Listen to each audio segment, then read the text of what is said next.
ആ മാതൃഭൂമി പറഞ്ഞു, അതും കൂടി ഒന്ന് കേൾപ്പിച്ചു കൊടുക്കും. ഞാൻ മുജാഹിദ് ബാലുശ്ശേരി ഒന്ന് പറഞ്ഞോട്ടെ, ഞാൻ എന്തിനാണ് ആളെ കുറിച്ച് അങ്ങനെ പറഞ്ഞത്? ഇബ്ലീസിന്റെ പ്രസംഗാന്ന് വെറുതെ പറഞ്ഞതല്ല. മൂപ്പര് പറയുന്നത് ഖുർആൻ വായിക്കുന്നതിനേക്കാൾ നല്ലത് മാതൃഭൂമി വായിക്കലാണ്. മൂപ്പരെ കുറിച്ച് എന്താ പറയേണ്ടി? ഈ അബ്ദുൽ ലത്തീഫ് കരിമ്പില ഒരു സാധനത്തിന് കേട്ടില്ല, മൂപ്പരെയായിട്ട് ഇവിടെ വെച്ചിട്ട് സുലൈമാൻ സക്കാഫി ഒരു വീട്ടിൽ വെച്ചിട്ട് ഒരു ചെറിയ ഡയലോഗ് നിങ്ങളൊക്കെ അറിഞ്ഞിട്ടുണ്ടാവും കുറച്ചു മുമ്പ്. അപ്പോ അലവി സക്കാഫിന്റെ ചോദ്യം എന്താ? ചോദ്യം എന്നറിയോ?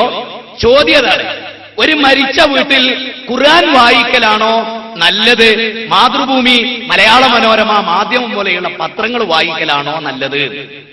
അപ്പോ വിവരല്ലേലോ. അതുകൊണ്ട് മൂപ്പര മറുപടി എന്തറിയോ? ഖുർആൻ വായിക്കലാണ് നല്ലത്. അച്ചോദ്യം എന്നോടാണ്, ഞാൻ എന്താ പറയോ? മാതൃഭൂമി വായിക്കലാണ് നല്ലത്. ക്ഷമിക്കണേ, ശ്രദ്ധിക്കണം, ശ്രദ്ധിക്കാതെ എഴുന്നേറ്റ് പോരുത്, ബാക്കിയുടെ കേട്ടോ എന്താ പറയുന്നത്. ആ ചോദ്യം എന്നോടാണ്, ഞാൻ പറയും മാതൃഭൂമി പത്രം വായിക്കലാണ് ഇവിടെ നല്ലത്. ആ ചോദ്യം എന്നോടാണ്, ഞാൻ പറയും മാതൃഭൂമി പത്രം വായിക്കലാണ് ഇവിടെ നല്ലത്. എന്താ കാരണം? എന്താ കാരണം? ഒരാള് നമ്മളോട് ചോദിക്കാണ്, കക്കൂസിൽ ഖുർആൻ ഓതലാണോ നല്ലത്, മാതൃഭൂമി പത്രം വായിക്കലാണോ നല്ലത് എന്ന് ചോദിച്ചാൽ കരിമ്പിലാക്കൽ ചിലപ്പം പറയായിരിക്കും. നമ്മൾ കരിമ്പിലാക്കലല്ലോ അല്ലേ, നമ്മൾ ഈമാൻ കിട്ടി മരിക്കണം എന്ന് വിചാരിക്കുന്നവരാണല്ലോ. ആ ആളുകൾ മനസ്സിലാക്കുക, നമ്മൾ പറയും ഖുർആൻ വായിക്കൽ തെറ്റും, മാതൃഭൂമി വായിക്കൽ കുഴപ്പമില്ല. മരിച്ച വീട്ടിൽ ഖുർആൻ ഓതാൻ ഇസ്ലാം പഠിപ്പിച്ചിട്ടില്ല. ഖുർആനിന്റെ ആയത്ത് കീശയിലിട്ട് ബാത്റൂം പോകാൻ പാടില്ല. അവിടെ ഒരുത്തൻ ചോദിക്കാണ്, അവിടെ മാതൃഭൂമി വായിക്കാവോ ഖുർആൻ വായിക്കാവോ എന്ന് ചോദിച്ചാൽ മാതൃഭൂമി വായിക്കാം, ഖുർആൻ വായിച്ചൂടാന്നാ മറുപടി. അതാണ് ആദർശം, അതാണ് ആശയം. മരിച്ചെടുത്ത് ഓതാൻ പാടില്ല, നബി ഓതിയിട്ടില്ല. അപ്പോ മരിച്ച വീട്ടിൽ മാതൃഭൂമി ഓതിയാ കുഴപ്പമില്ല, ഖുർആൻ ഓതിയാ കുഴപ്പ. മരിച്ച വീട്ടിൽ മാതൃഭൂമി ഓതിയാ കുഴപ്പമില്ല, ഖുർആൻ ഓതിയാ കുഴപ്പ.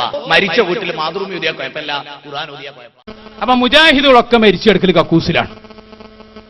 കക്കൂസും മരിച്ച വീട്ടും കൂടി എങ്ങനെയാണോ ഒന്നാക്കുക? അതാണ് മുജാഹിദുകൾക്ക് പയച്ചു പോയത്. ഓല് കണ്ട് കക്കൂസിൽ ഖുർആൻ ഓതാൻ പാടില്ല, അങ്ങോട്ട് ഖിയാസാക്കി മരിച്ച വീട്ടിൽ ഓതാൻ പാടില്ല.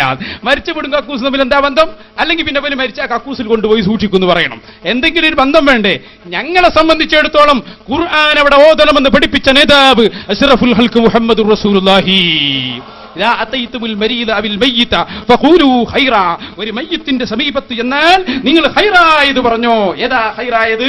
ഖൈറുൽ കലാമി കലാമുല്ലാഹ്, ഏറ്റവും നല്ല സംസാരം അല്ലാഹുവിന്റെ കലാമായ ഖുർആനാണെന്ന് മുഹമ്മദുർ റസൂലുള്ളാഹി. അതുകൊണ്ട് ഖുർആൻ ഓതണമെന്ന് ഞങ്ങളെ പഠിപ്പിച്ചത് റസൂലുള്ളാഹിയാണ്. ഞാൻ പറയുന്ന എന്റെ പ്രിയപ്പെട്ട സുഹൃത്ത്